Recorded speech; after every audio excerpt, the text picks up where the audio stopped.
Right, ladies and gentlemen, we'll get the afternoon session underway. Right. Where's my speaker? Oh, there. I'm looking in the audience for it now. Sorry about that. Sorry, I should come. No, that's quite okay.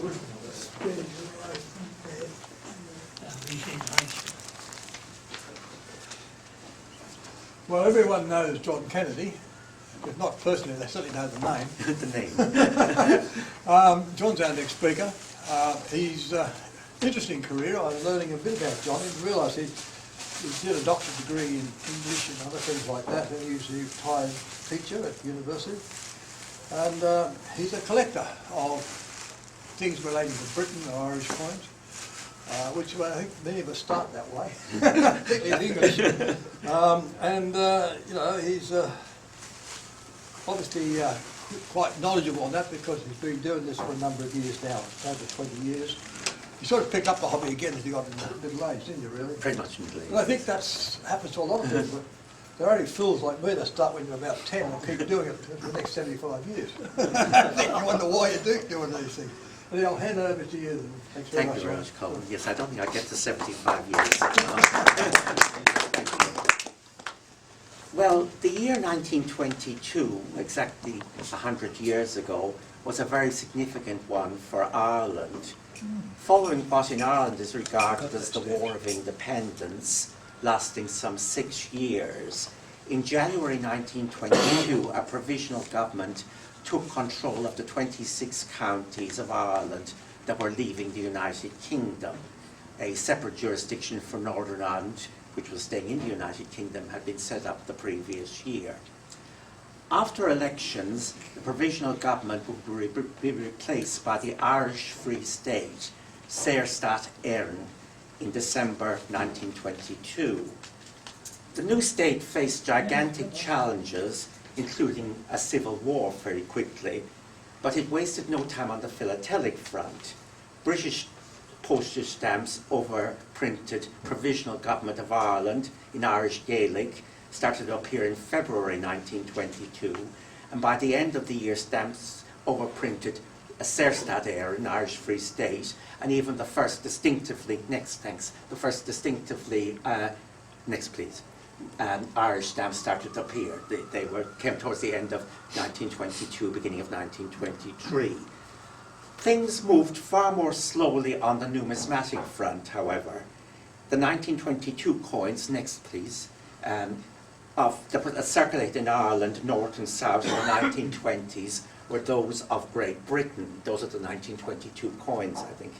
And in fact, throughout the entire period I'm considering, British coins circulated absolutely freely throughout both parts of Ireland, in the same denominations and with exactly the same word as Irish coins.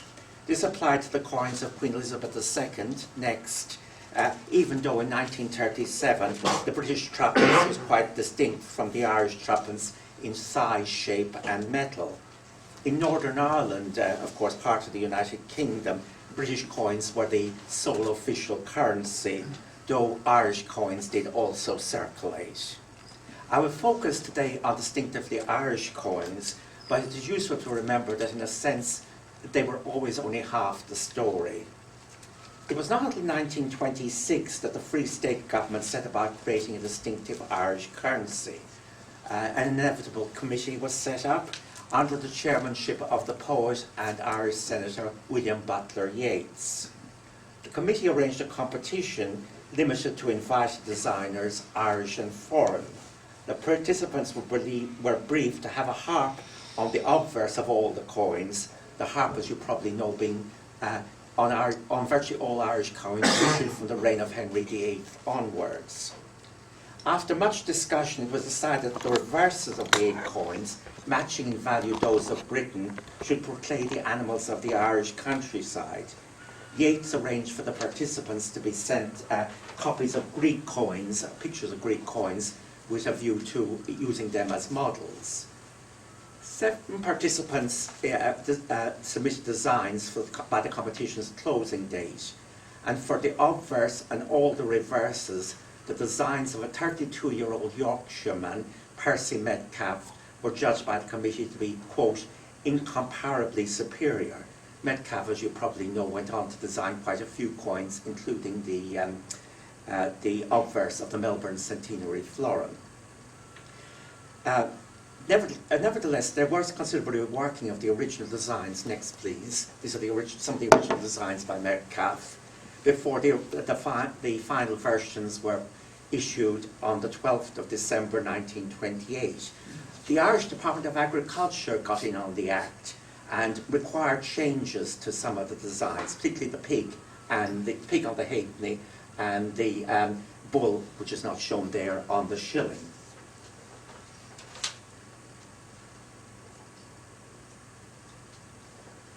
We'll jump at the end there.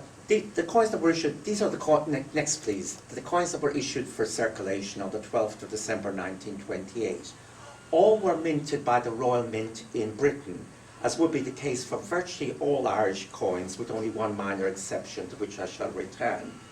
The texts were entirely in Irish Gaelic, as you can perhaps see, which made it important that the numbers should also appear, since a lot of the Irish population then and now doesn't really understand Irish Gaelic. The farthing features a woodcock, I don't know if you can see that, the halfpenny a pig and piglets, the penny a hen and chickens, the threepence and sixpence a hare and a wolfhound respectively, the shilling a bull, the florin a salmon, and the half crown a horse. The threepence and sixpence, made of nickel, unlike their half-silver British equivalents, were slightly larger and much chunkier than they, perhaps making them easier to handle. Otherwise, the coins resembled the British coins in size, shape, and metal. Well, with I must have to modify that slightly. Perhaps surprisingly, the silver Irish coins were 75% silver, although by this time British coins were only 50% silver from 1920 onwards. I've seen suggested that this was to counter a tendency to look down on the Irish coins, but I think it's probably more likely that it just produced a more attractive coin which wore better. These 1928 coins continued to be minted until 1937, though no single coin was minted every year in that period. In 1937, however, Ireland adopted a new constitution, which was republican in all but name, and the Irish Free State officially became Éire Ireland. Percy Metcalfe was again called in, and coins with a new obverse began to appear. Next, please. The harp remained, though modified now to have 14 strings instead of 16, and the name of the country and placing of the date had changed. The reverses remained basically the same, though for technical reasons there were very minor alterations to the penny and half crown. The 1939 redesign was destined to remain in use with very minor changes until the 15th of February 1971, the date of decimalisation in Ireland as well as in the United Kingdom. But there were to be changes to the metal composition. In 1942, the threepence and sixpence moved from nickel to cupronickel. The last shilling to contain silver was minted in 1942, and the last silver florin and half crown in 1943. When minting of silver coins resumed in 1951, they were cupronickel, as like their British counterparts. Like pre-decimal Australia, Ireland 1922 to 1970 was very sparing in the minting of collector or commemorative coins. In fact, there was only one example that in some respects resembled the Australian crown of 1937-38. It was a silver 10-shilling piece, issued in 1966 to mark the 50th anniversary of the Easter Rising, an abortive rebellion in Dublin, which has a significance in Ireland a bit like Anzac Day 1915 in Australia. The coin of 0.833 silver was released into circulation and probably intended to circulate, possibly with a view to establishing a 10-shilling coin as part of the currency.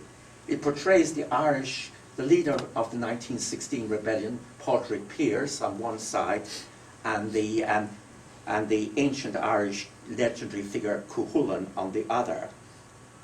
The coin is slightly larger than the florin then in circulation, but the Pearse side is markedly concave, which you perhaps even can see in the picture.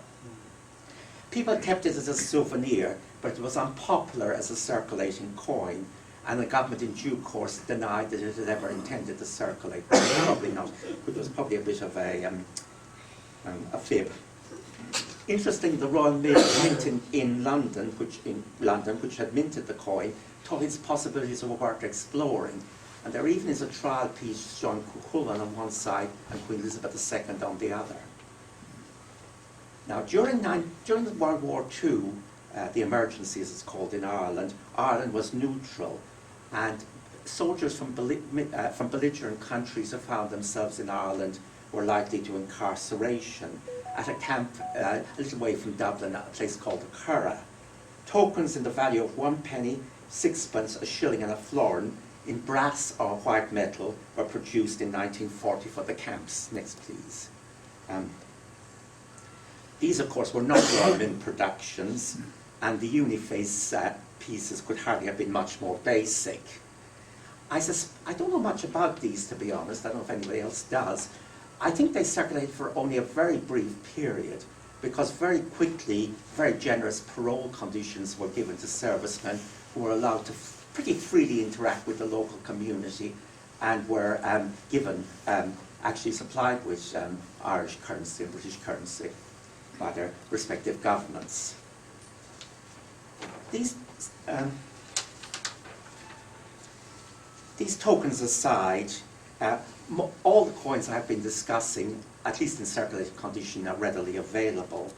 Proofs exist for the 1928 coins, though they're not particularly good proofs. 6,001 sets were produced in 1928 of proofs. 4,001 were available for purchase. And curiously, in the 1960s, there was a big reissue amounting to a few hundred coins.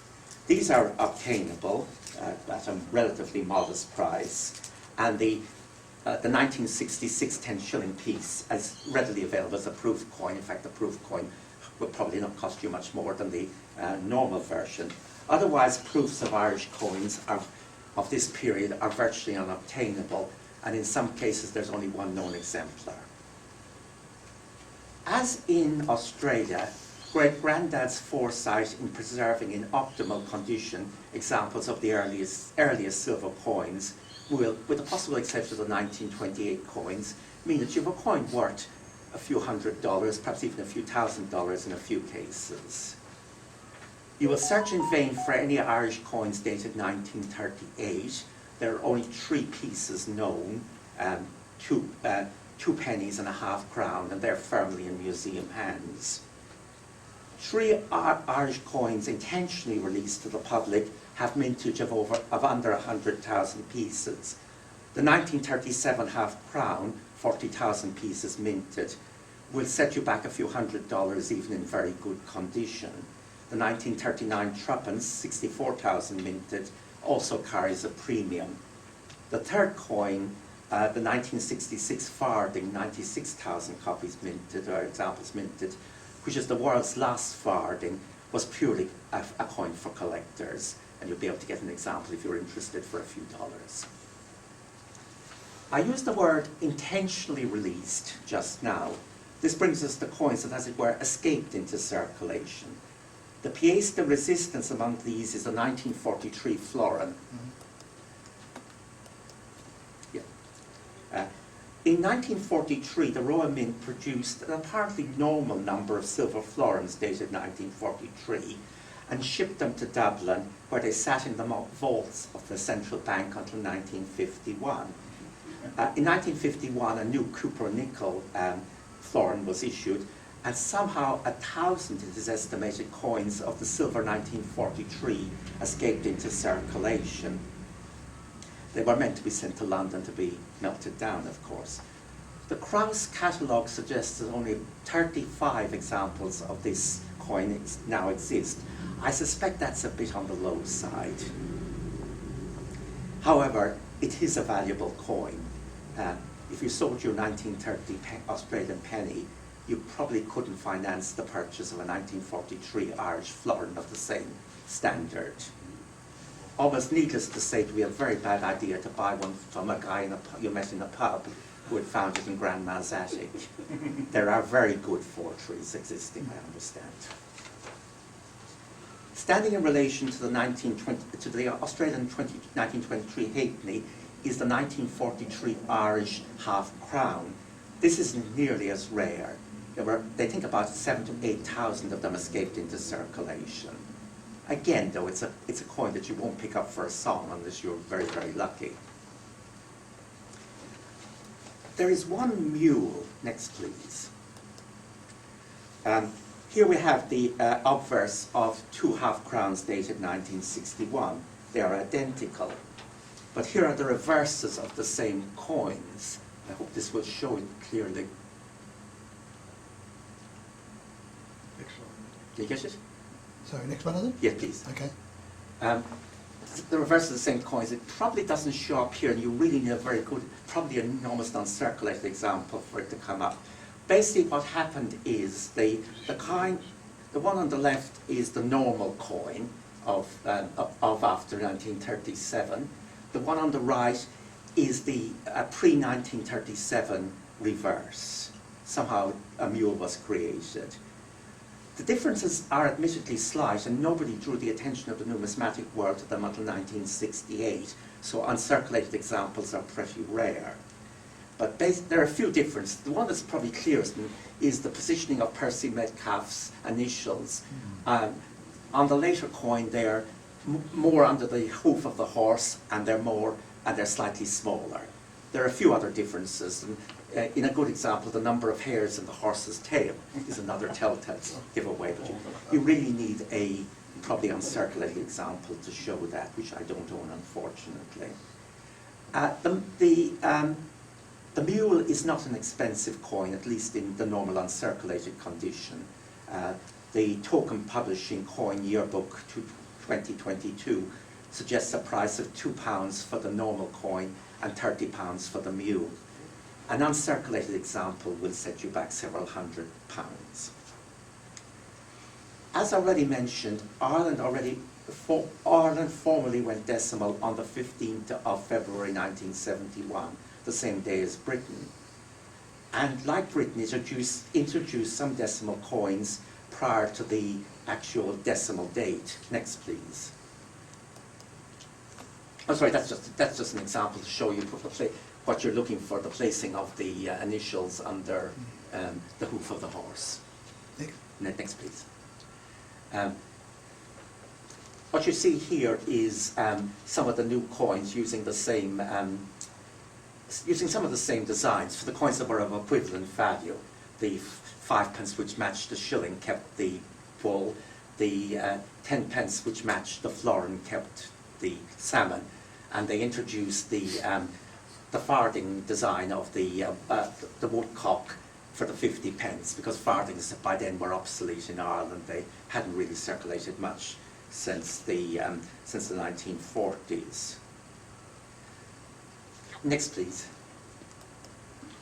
And there you see the sort of, that brings out that the same coins were used, which the same designs were used, which of course new lettering on the new coins. There was a plan to introduce to bring back some of the other animal designs which didn't figure initially. Eventually they put out a 20p piece, and they used the horse on the 20p piece that had been on the old half crown. And there were plans actually to bring more of it back, but it never happened. And then of course the euro came on the scene. There were differences of opinion about the success of these reworkings. In 1972, Brian Clark stated that the new 5 and 10p coins were, quote, handsome enough, but not nearly as handsome as Metcalfe's original designs, while the woodcock in his position, in his opinion, I should say, quote, designed to dive across the small field of the farthing, had been blown up to look like a fat snipe. On the other hand, some people quite liked the new coins, but there was some misgivings. The last pre-decimal coin of Ireland is a bit of a puzzle. It's a sixpence dated 1969, but not put into circulation until July 1970, in other words, about 6-7 months before decimalisation, which seems a curious thing to do. One theory is that they thought it might continue to circulate as a coin worth 2.5 pence. And that would have made some sense because there was a new halfpenny in the new system, so having a 2.5 pence would make some sort of sense, not much.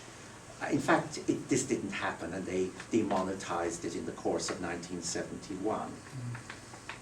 Now, Ireland's 1928 coins received a mixed reaction. The 1928 Royal Mint report suggested, quote, "The originality of the designs seems to have had a direct appeal to the Irish sense of humour." But the Manchester Guardian described them as, quote, "the most beautiful coins in the modern world." It has been suggested that the very originality of the Royal Mint, that the Royal Mint was sneering at, might have paved the way for other coin issuing authorities to be a bit more original in what they put on the coins and to move a bit away from, the royal heraldic, allegorical, symbolic designs. I think it's certainly safe to say that the Irish people, in a way, almost fell in love with their coin designs, and there was real angst when it was decided to, firstly, to remove some of them when decimalisation came in 71, and then, of course, to see them disappear entirely when Ireland went over to the euro in 2002. Thank you.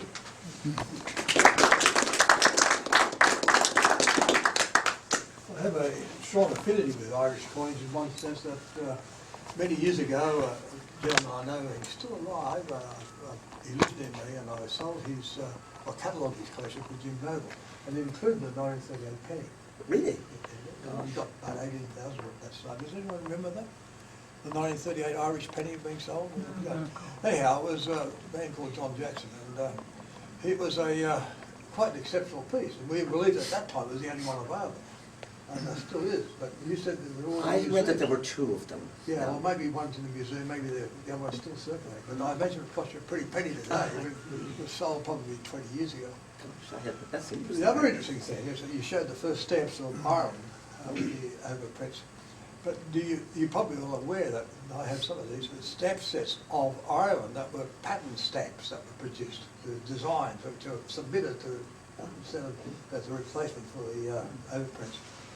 Some were quite revolutionary in design, but and in fact they except the ones that were produced, but others were quite interesting, and they're still sought after some of those designs. I didn't know that. So, There are examples of the unsuccessful designs for the 1928 coins, which... Yeah, that's right. And a friend of mine, Del Parker, who's regarded himself as the Irish coin man, you heard of the name? And he operates now living down in Georgia, but I've stayed with him in his house, and he stayed with us a couple of times he's been in Australia. So he's the man who sells Irish coins in the world today, Bill Parker. Thank you. Any questions at all for John? You astounded them with their knowledge. Maybe they're all collectors, but maybe not collectors of Irish coins. But no, it's an interesting series to collect. And I know that the 1943 quarrel is what I would look out for, but never had one. But I had the 43 half crown. That's still, I think, these days about $10,000. 43. Just, In mint condition, of course. yeah. Yeah. But I mean, they... Always turn up war. That's right. The trouble is, well, yes, I mean, I don't think people realised for a long time, like the 1930 Australian penny, people didn't realise that it was a rarity for some time. I know, and the 1930 penny really wasn't discovered until just right near the end of World War II. And Sid Hagley found one he wanted to know about it. Sid Hagley was a big collector in Adelaide. And the 1930 penny drew attention to Gilbert Heide about it. I remember Gilbert telling me when that him and he had talked about it. So they told a man who was a dealer in Sydney here, whose name escapes me at the moment, but he started advertising. Just diversing him, but because we were talking about a similar problem. 1930 pennies, he wanted to buy them, and he was offering £1, or got a couple, then he put the price up to £2, and Gilbert's always said, I will give you £1 for every one, or £2 to keep it going at twice. He wouldn't buy. He finished up owning about 12 of them. Gilbert did. But the reality was that they began to realise that these were actually pretty surface and rare. And I think the same thing happened, as you say, with your 1943. I think it was much the same story, yes. I think it was several years before. I know in the case of the mule, it was 68 before anybody said anything in numismatic literature. Of course, maybe people knew and kept quiet about it before that. This is one of the great joys about numismatics. If you discover something, you don't tell anyone else about it, you keep buying them up. I remember Mark Friel used to think that 1922 Ceylon 10-cent pieces were quite rare. You couldn't find them. And then she got one. So I kept looking for it. I never found one, but I don't think they've been written up in the catalogue as being rare, but that's something that's interesting. I've got a special unique item for you that you can add to your collection. Thank you very much. Thank you. Larger than a half crown, but it's a good date. It's still unique. Thank you. With your name on it. Thank you. Thanks very much. Right, Matthew, where are you? Right there.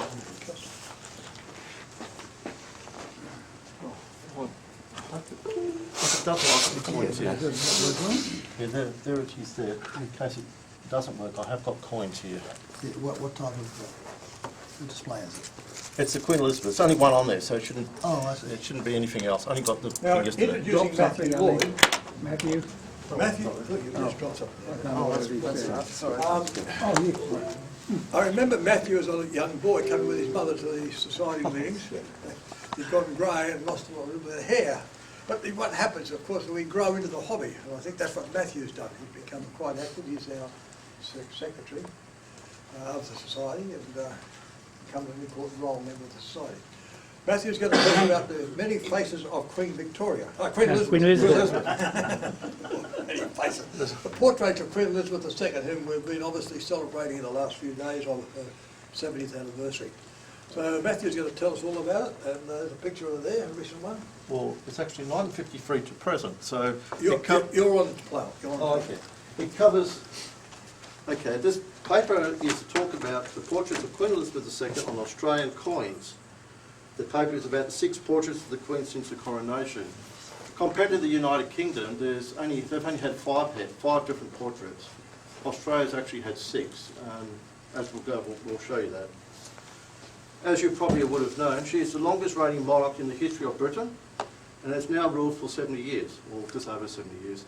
The way she's going, she might overtake actually King Louis of France, who's probably, I think, the longest reigning monarch around now, so it's possible that she will do that. So, she has been the monarch of Britain and her Commonwealth since 1952.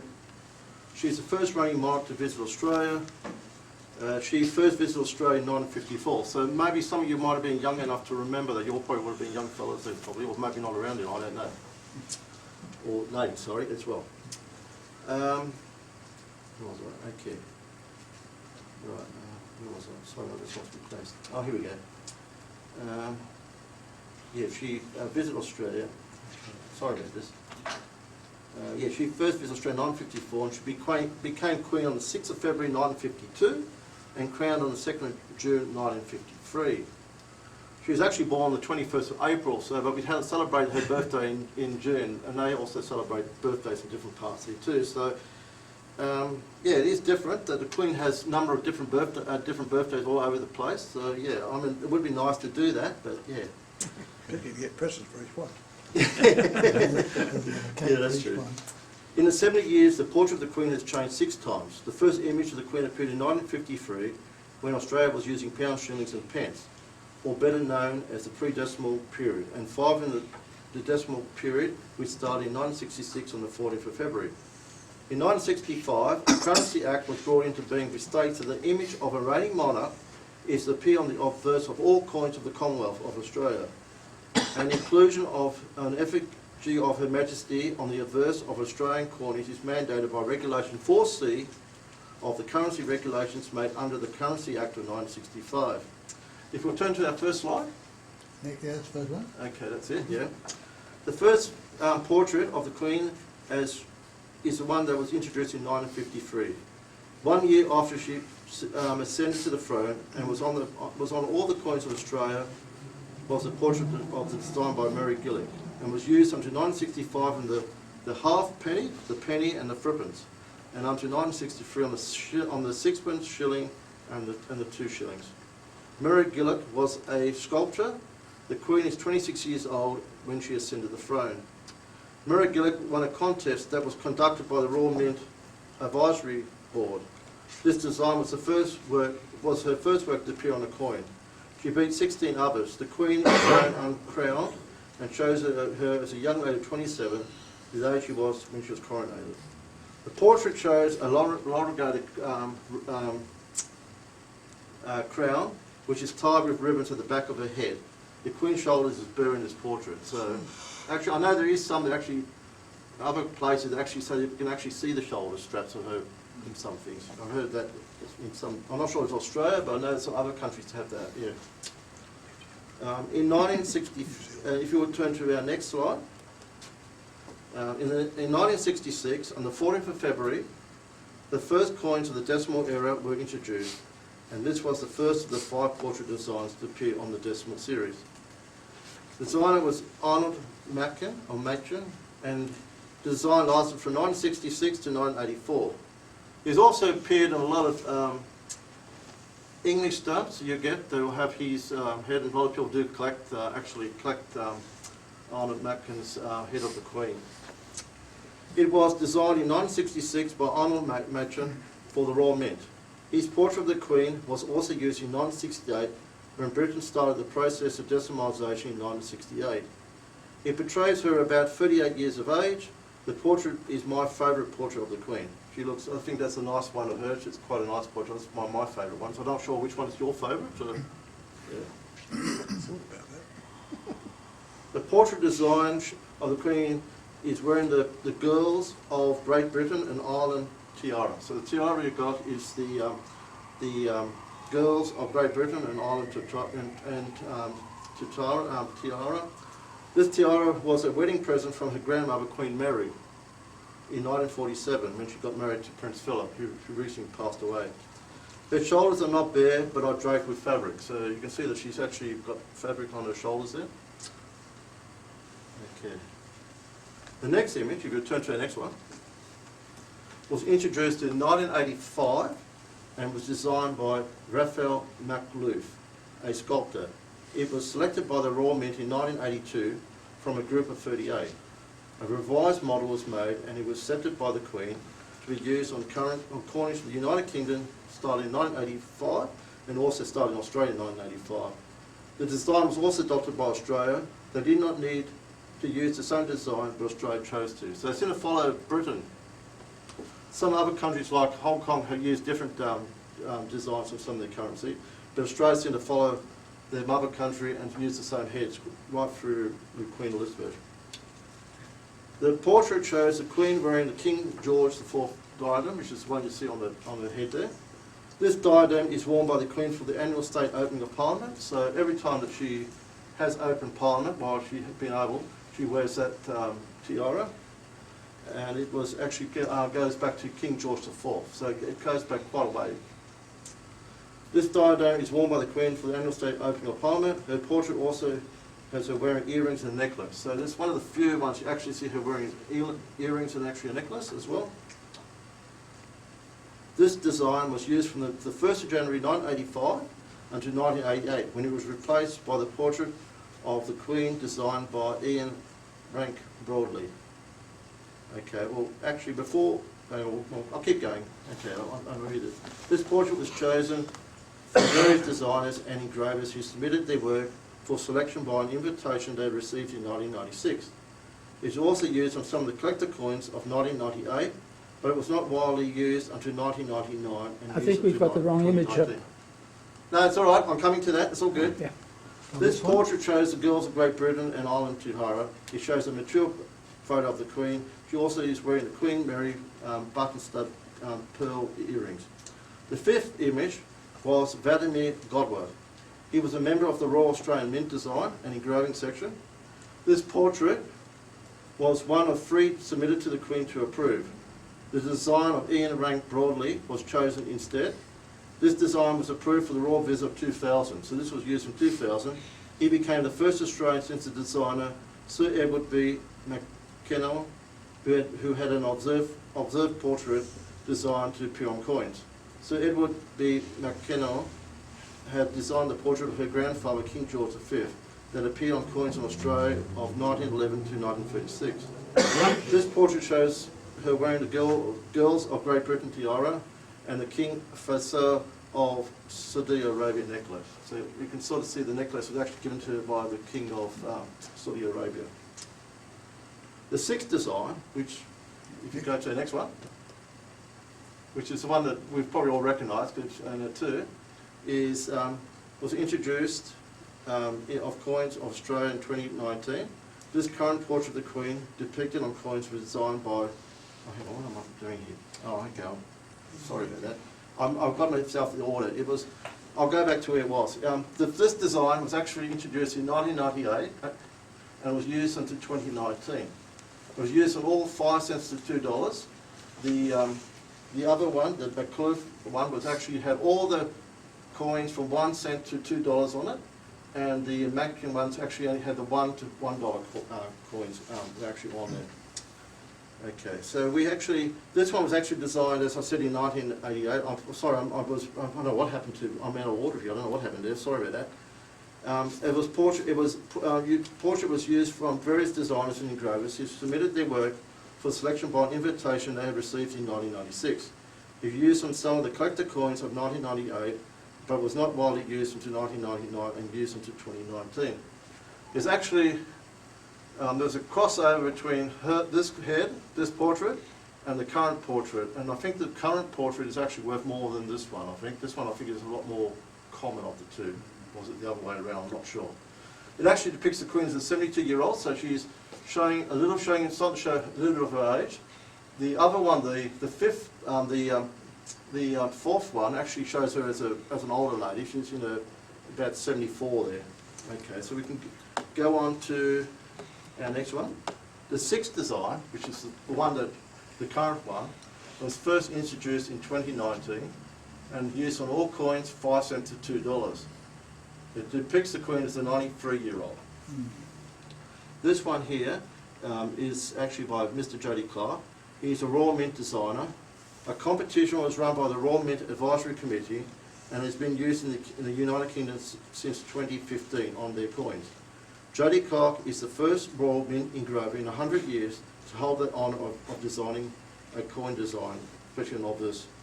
The Clark image that appears on Australian coins is the Commonwealth image and depicts the Victorian coronation necklace as well as on her shoulders, which the British design does not. It was revealed in September 2018 and not used until 2019. The portrait shows the Queen wearing the King George IV state diadem, which is the one that she used to open Parliament. She is 88 years old here in the portrait. She is wearing the Diamond Jubilee drop earrings. All previous designs are legal tender and will circulate with the current design. The tradition of the new monarch facing the opposite position of their predecessor was kept. The Queen faces right. This tradition was first introduced in the reign of King Charles II from 1660 to 1685, when he did not want to face the same way as Oliver Cromwell. The tradition has been kept ever since. So her son will actually face the opposite way. So when he becomes king, he'll become King Charles or King George, whoever he decides to take. Thank you for that, and yeah, that's my talk.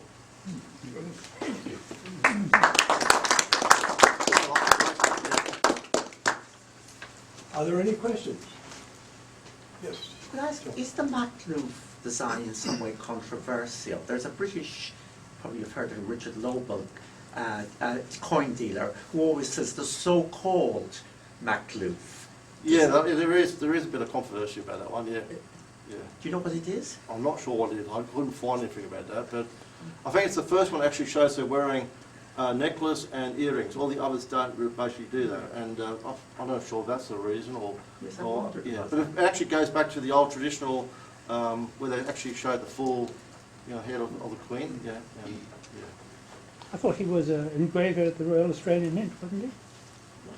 A Royal Mint, I think he was. Yeah. Was he? Royal Mint, Yeah. not the Royal Australian Mint. Well, he did stamps at Britain too, of course. Right. Yeah, the other fellow, Godwell, he was actually, at the Royal Australian Mint, he was one of the first designers in a long while to actually have a design that was actually used. Yeah. So there's actually, Australia, that's where the 6 designs come into Australia, but Britain's only had 5, the UK. part of the Yes. strap was a course of the first strap of the Merrigathic was a source of controversy in New Zealand, because some people, when the coin first came out, felt that the Queen was shown not wearing any clothes, basically. Oh, that's right, that's where we got the... And they had to redesign it. That's where the strapless comes in. With the Yeah, straps, that's right, yeah. yeah, there was a bit of controversy, I remember Shoulder that. I just strap. didn't know which country it came in with, that's all. It's New Zealand. Your question, sir. Yeah, the French king you mentioned earlier that had ruled for the longest period of time, how long was that for? It's just over 72 years. They reckon that she could take it over if she doesn't abdicate or die. Louis XIV. Louis XIV. Because he started at 3 years of age or something. Yeah, so, yeah. Bit of an advantage, yeah.